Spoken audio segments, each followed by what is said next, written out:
Hi, I'm Lance Lambert. Thank you for tuning in to the Vintage Vehicle Show. We are in Pomona, California at the Pomona Fairgrounds attending the Grand National Roadster Show. This is the granddaddy of all car shows. It's one of the best in the country. So we're going to meet some really nice people, see some great cars. So you know what I tell you every week, just kick back, relax, and enjoy the show.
Longtime viewers of the show know that I really like orphan cars. I love Packards, I love Hudsons, I love Ramblers. I love all those cars that weren't one of the big three. Well, I'm walking around the show today, and here is an absolutely gorgeous 1949 Packard. Just knocked me out.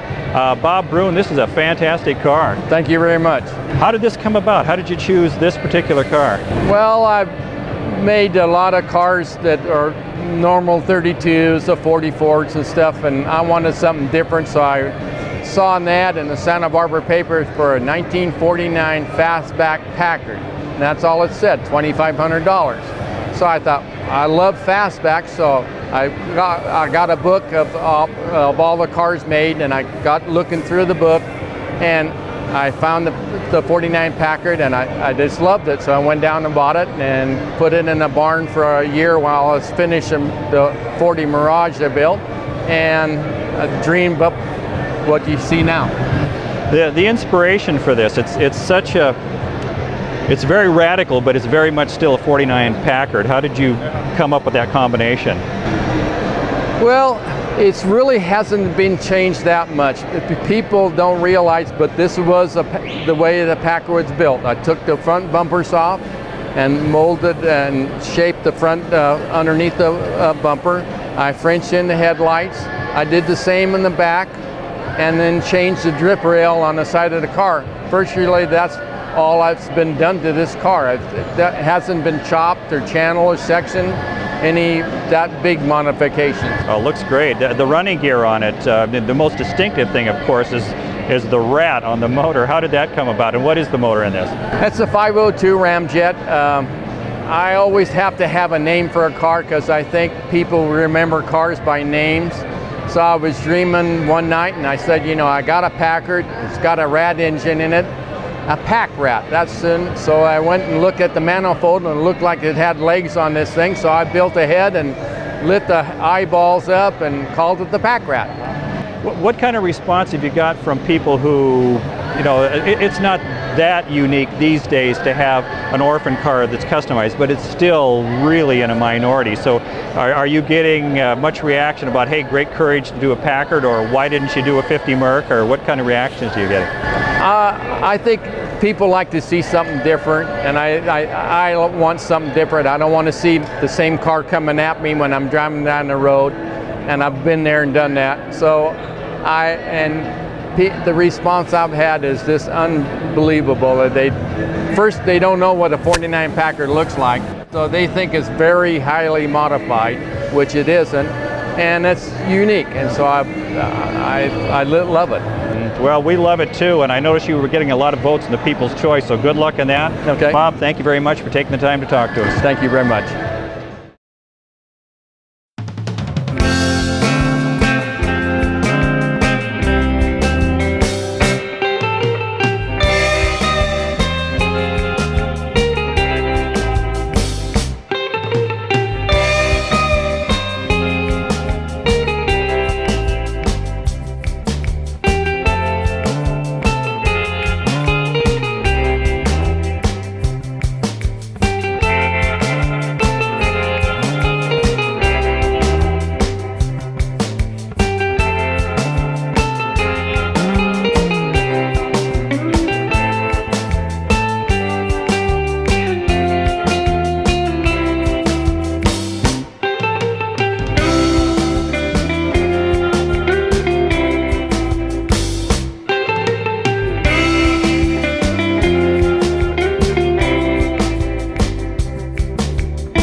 Longtime viewers of the show know that this gentleman standing next to me, Mr. John D'Agostino, has been on the show several times, and every time we've had him on, he's had a fantastic brand new car. John, you've done it again.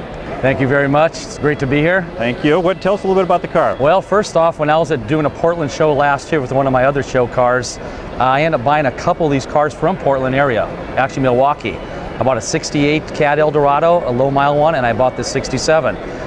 So I decided to actually do the first year Eldo. So I actually picked the 67 model, and I went into the radical custom work, chopping the top 3.5 inches, doing actually a bar type of grill, extending the front fenders out, getting rid of the tail lights that are in the fin itself, put them actually into the bumper. We did some real tasteful concept mid-60s look to it, and I had this Oz's Customs in Orville, California perform all the body work.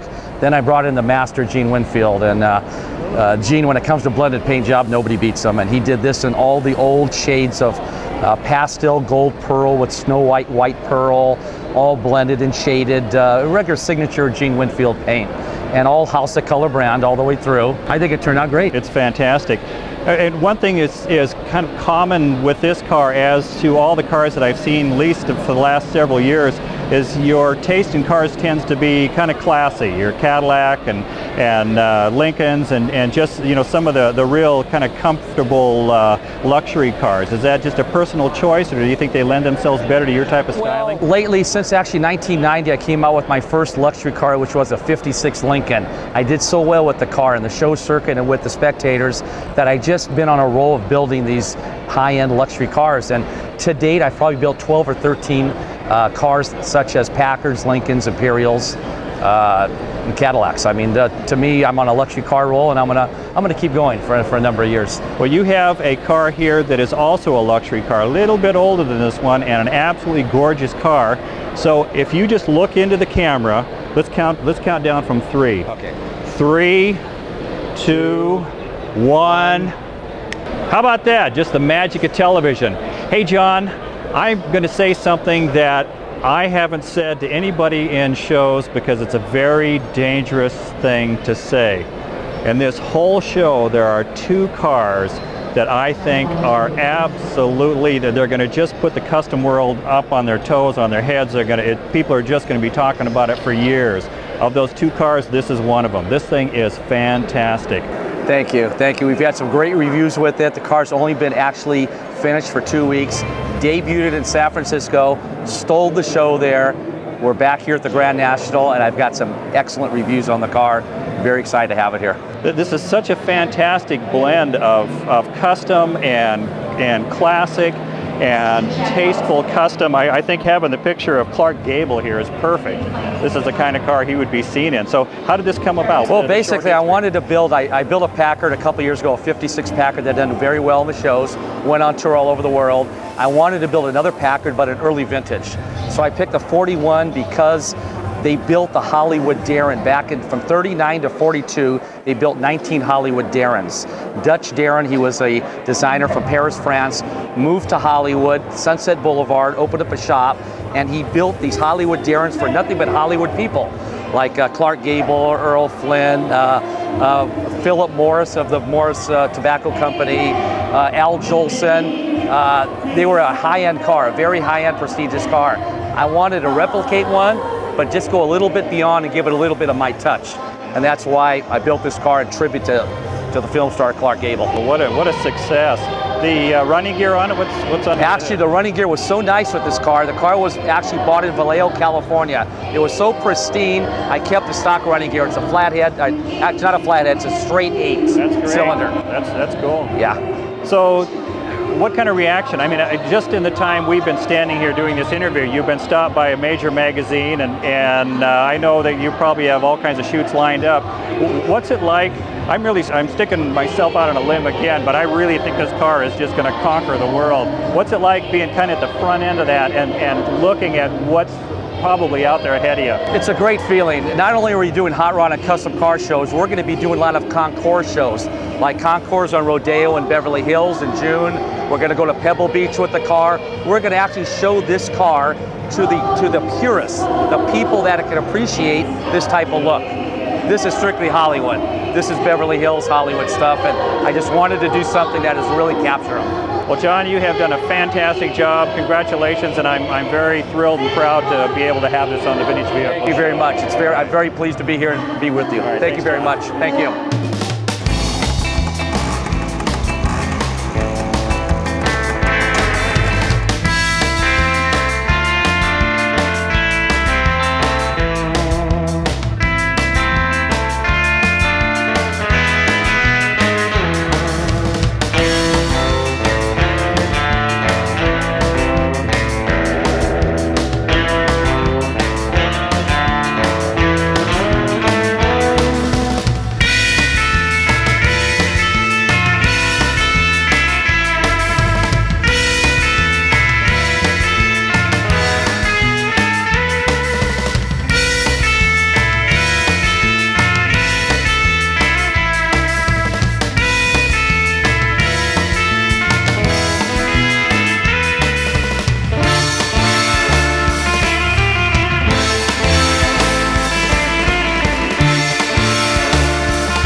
Richard Hoffman, you are a long ways from home. Yes, I'm from Seattle, Washington. What brought you here? Why this show for your car? This show for this car because I just finished it, and this car and my work and efforts and the people that supported me on it pushed me to come to the best show, and that was Dan Sears' Grand National Roadster Show. And I wanted to come down here and I wanted to be part of this extravaganza. It's very exciting. The new location is really neat. I can't imagine one building containing these many luxury hot rods and custom cars. It's wonderful. Well, tell us more about the car. The car is a 1940 Ford convertible. I bought it about 5 years ago. It had been modified early on when I bought it, but we took it completely apart. Everything was completely disassembled. We rebuilt the 40 Ford frame, used the same 30 Ford frame that it came with, but we structurally enhanced it so we could accept the new larger 350 Chevrolet engine with the automatic transmission and the rear end, the torque to deal with it.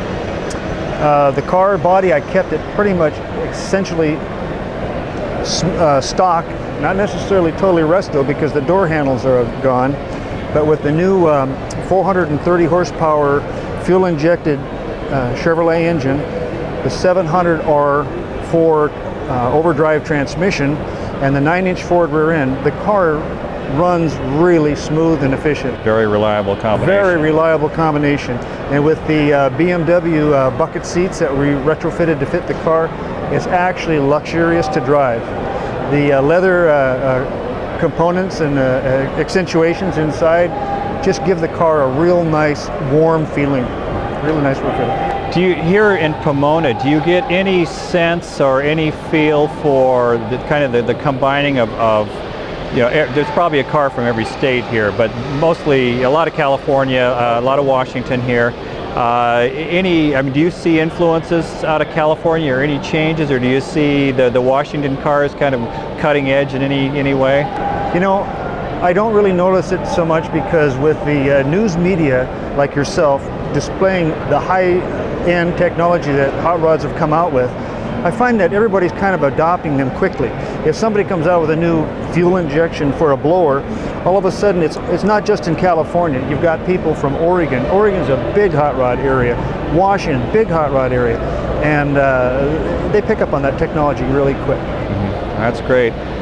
Well, Richard, thank you for being on the show. It's a beautiful car, and it's a convertible. I expect sometime before the summer's up to see to be sitting alongside of you, cruising down maybe to Alki Beach up in Seattle on this. Let's do it. All right. Thank you. Thank you.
There's a design of car from the late 30s that is so cool, and I am surprised that nobody has done what Jack White has done. Jack, this is fantastic. Tell us about your 36 Chrysler Airflow.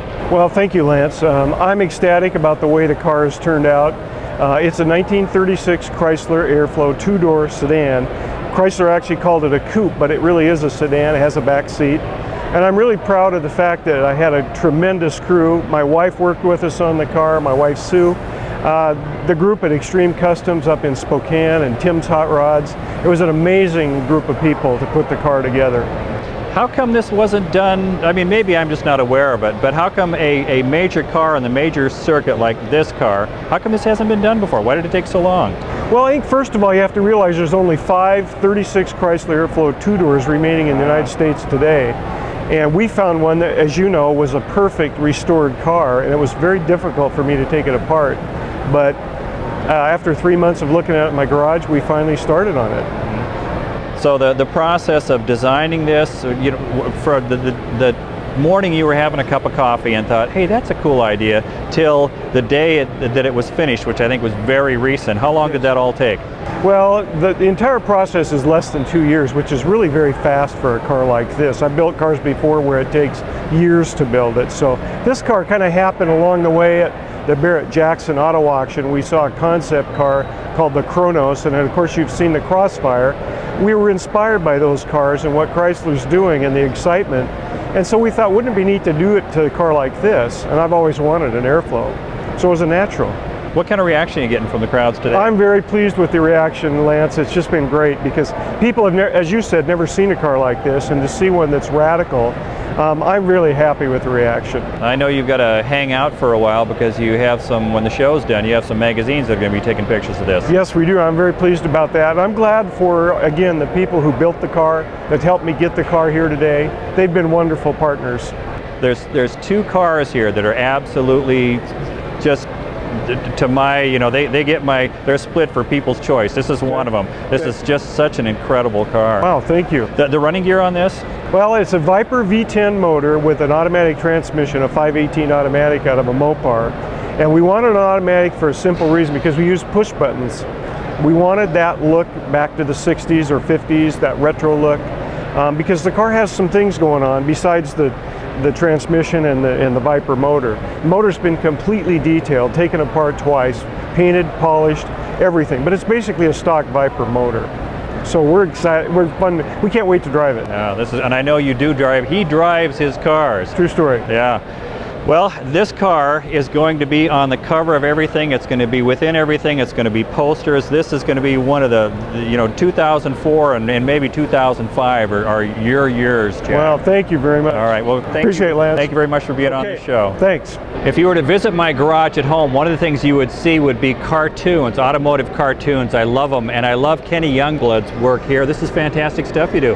Well, thanks, Lance. It's I'm having as much fun doing them as the people that we do them for, and they really like them. The hot rodders, everybody wants something of their own car, and so we'll spend 15-20 minutes and can create a little cartoon illustrating their car. Of course, they're caricatures, so it might have a blower or exaggerations here and there. But so, does this go back to you're in grade school and you're drawing cars on your Peaches, or how far back does this go? How did it all start? Yeah, you bet. I came from a family of artists, actually. My mom and dad and uncle were all professional artists, and they did landscapes and portraits and things, but I was always enamored with mechanical vehicles, boats, planes, cars, trucks. Went to the drag races when I was about 13 years old, and that really did it for me. And so, but I do recall sitting at the kitchen table when I was about 13 years old drawing dragsters, and my mom came by and she said, someday you'll get paid for doing that. At the time I thought, how ridiculous, who would ever pay you to draw race cars? But it of course turned into a huge industry, and I've been able to do that, and I had a lot of fun. And a lot of moms would have said, "Oh, put that away," and get I have serious. to admit, my parents probably would have preferred me to do traditional fine art, but they were very encouraging with the motorsport stuff. What kind of doors does this open for you? I mean, you get to go into some incredible private collections to do some work for people, or meet some great people within the sport? Yeah, I've just I thank God for the tremendous blessing, the ability to do it, and it does. You know, like a lot of people, I was a racing fan myself, and because of what I did, I got to meet with and work with a lot of my heroes and everybody's heroes in motorsports, especially in drag racing. Work with just about everybody, and some of the IndyCar people and a few NASCAR people. Do you have a preference for the style? I mean, do you have you know, doing the roadsters or doing the dragsters, or do you like to, with all the tuner cars these days, are you getting into that at all? I'm an old-time hot rodder. I grew up in San Gabriel Valley. A lot of low riders there. I like the sleds and the cruisers a lot. My own taste in paint was pretty conservative. Actually, but I like just about anything in motorsports, and been involved directly over the years. We raced funny cars and dragsters, tunnel boats, off-road stuff, and in fact we're putting together a little dragster here right now that we're going to run in the Good Guys, a nostalgia front engine car. So. Well, back home in Seattle, I have a 58 Rambler American with a 327 in it, and a 350 and 4 9-inch and all that stuff. You get a lot of call for Rambler drawings? Well, I'm sure we've done a couple, you know, but that's the neat thing about hot rodding is it's just there's infinite possibilities. You think you've seen it all, and then you go to a car show like this incredible show here, and you see stuff that just knocks you off your feet. So.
Dan Sear, you have done it again. This is fantastic. Thanks, Lance. It's been a long time coming and a lot of work, but I think we've pulled it off. The comment that a lot of people are making, and the feeling here is this is where the Grand National belongs. This is such a great facility. You know, hot rodding started in the 40s after the World War II, and it started right down here in the Dry Lakes, and this is really the home place and the birthplace of hot rodding. There's so many, just the biggest names in the industry are here. Most of them have cars on display. Many of them, I'm walking around here and I'm being passed by guys that it's like, my gosh, you know, these people, they're huge in the industry. You've got everybody here. We do, and the draw as far as the shops in Southern California that build the high-end cars, it's phenomenal. Probably no place in the country. Not that we don't have good cars built in the East, but the shops are a lot fewer and far between. And the trophy hasn't gotten any smaller, I noticed. No, we actually added another tier to it. Another layer. A couple of years ago, we ran out of room for the annual plate. And so now it's official. officially 9-foot 6-inch tall trophy. Well, the Amber Award, America's Most Beautiful Roadster, which is the #1 award that a roadster can get, a couple days from now, we're going to have a brand new name to put on there. We'll have a brand new name, and that person will actually be this is the 55th Grand National Roadster Show, but for a number of years there was 2 awards given. One for the race car, most beautiful race car in the show, and one for the most beautiful roadster. So there is over 65 plates already on, or names already on this trophy. You are going to be arriving in Seattle really quick. So the Seattle Roadster Show, that has been a show that's been so well received up there and been so successful. So for the viewers, I mean, I think all our Seattle viewers know that that's your favorite show, isn't it? It's my hometown. Okay. Born and raised Mercer Island. Moved to Oregon after I was 30, but I still love Seattle. So big plans for the Seattle show?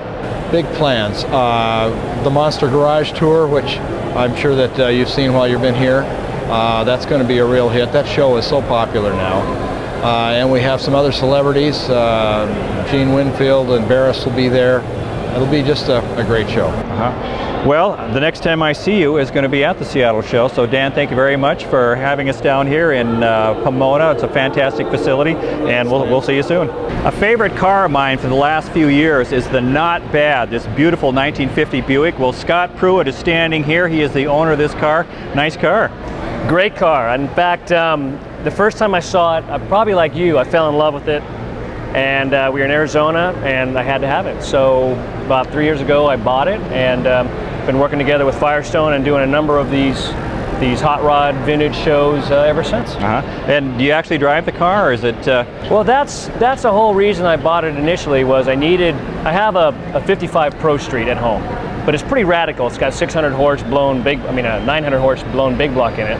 So it's a little too hard to drive on the street every day, especially if you want to throw the kids in. But as you can see, with my family car here, I have plenty of room for mom and dad up front and 3 kids in the back. And groceries in the back. Groceries all the way. Yeah, that's great. Well, am I correct in that you have a little bit of a racing background? A little bit of a racing background. Tell us about that. Well, I did a little racing in high school and a little racing in grade school, and most recently, probably one of the biggest things I've done is with Firestone. I brought them back into IndyCar racing, did all the testing and development for them, gave them their first win at the Michigan 500 in '95. So I've raced IndyCars, I won in IndyCars, I've raced in sports cars, and I got 3 championships there. Most recently, I was driving for the factory Jaguar team, won a Trans Am championship last year. Just signed on with Lexus and their sports car team for next season. Did a couple seasons in Winston Cup. In fact, I'll be doing 4 races as well with the Ganassi team and Target sponsor for Winston Cup this year. I should say the Nextel Cup this year. And as well as going to these shows and then having a bit of fun looking at these cool cars.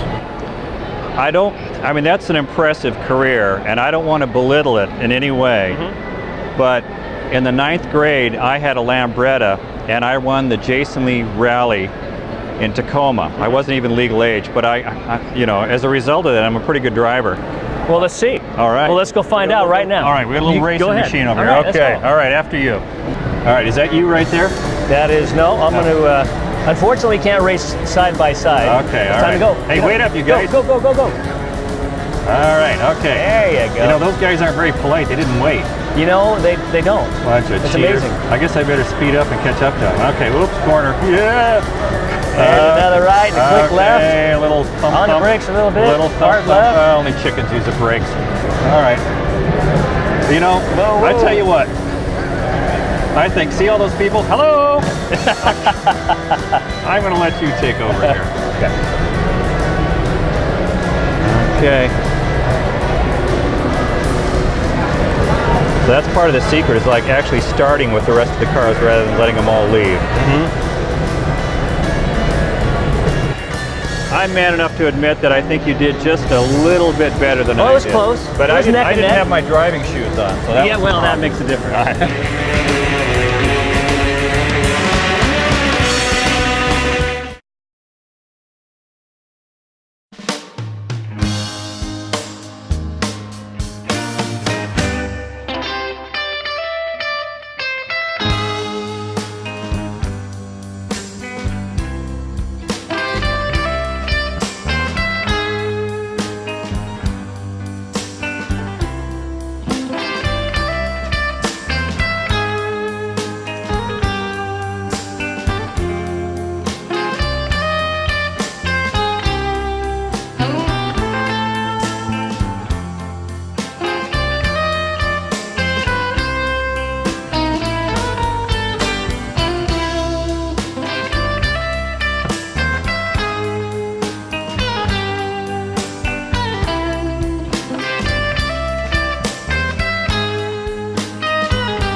Frequently, I'm asked by viewers, why don't you have more motorcycles on the show? Well, this is for you.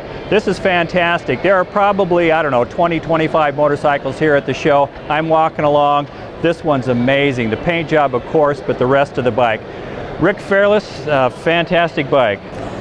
Thank you, sir. It's a tattoo bike. I mean, as you can see by the paint job, you know, it's I wanted, even though I have no tattoos, I wanted a bike that was totally different, and the guy that paints for me is out of Canada. And he's not only a world-class painter, he's a world-class tattoo artist. He did a bike for me last year, which I called the Psychedelic Chopper. It was all wild colors and all 60s kind of theme. And then I wanted to follow up with a tattoo-themed bike, and that's what I got. So this is a 2003 Harley, correct?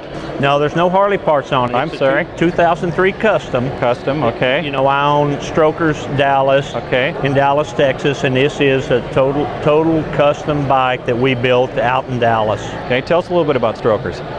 Strokers, it's actually called Rick Fairless's Strokers Dallas. We sell American Iron Horse, we sell big dogs, we sell late model Harleys, and we build about 10 to 15 custom bikes like this a year.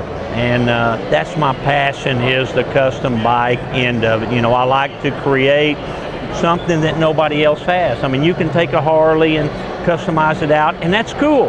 I love that. That's what got everybody started.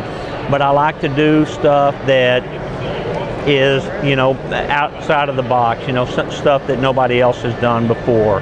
And the painter that I have, or I've got a couple of painters working for me, but this one particular painter he's totally awesome. He does a really good job. Do you find the clientele changing at all? I mean, I think everybody's aware that as the boomers age and more of them are buying that bike that they couldn't have back then. Do you see a lot of that? We see a lot of, my kids just graduated college. It's just me and my wife, and I want to do what I've always wanted to do, and I never had the money, but now I do have the money, and it keeps changing, but also there's younger people coming into the audience and coming into the mix. Everything is changing with the advent of all these chopper shows on TV, and it's a great thing. I want you to do me a favor, Rick. Yes, sir. I have been married for 27 years to a absolutely wonderful woman, but she doesn't. I bet you say that because your wife's watching. That's the sad thing. She doesn't watch the show. Oh, shoot.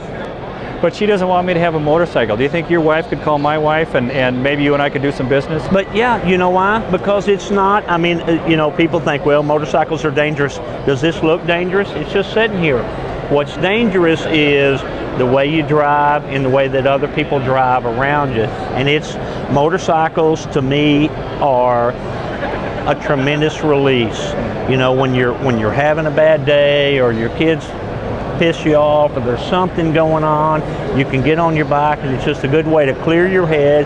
And you're going down the road, you're not listening to any music, or there's nothing going on, you're just thinking, you know. And it's just a good release to, you know, release the pressures of the day. Well, I have had several motorcycles, and one of my favorite memories is when I very casually rear-ended the Mustang, and as I flew over that Mustang, I'm looking down at it passing underneath me going, wow, it really is like slow motion. And then I hit the ground, and that was my last bike. You know what, I've been there a couple of times, but you know, every time that I've ever been involved in something like that, it was usually something that I did wrong or that another driver was doing wrong. Well, that particular situation was 100% my fault, so. I've been there. Yeah. I've been Rick, there. thank you very much for being on the show. Thank you, Lance. Fantastic bike. Thank you, sir. We have had a fantastic time here at the Grand National Roadster Show in Pomona, California. We'd like to thank Dan Sear and HotRodShows.com for their invitation. What a great show. If you ever get a chance to come to this, please do.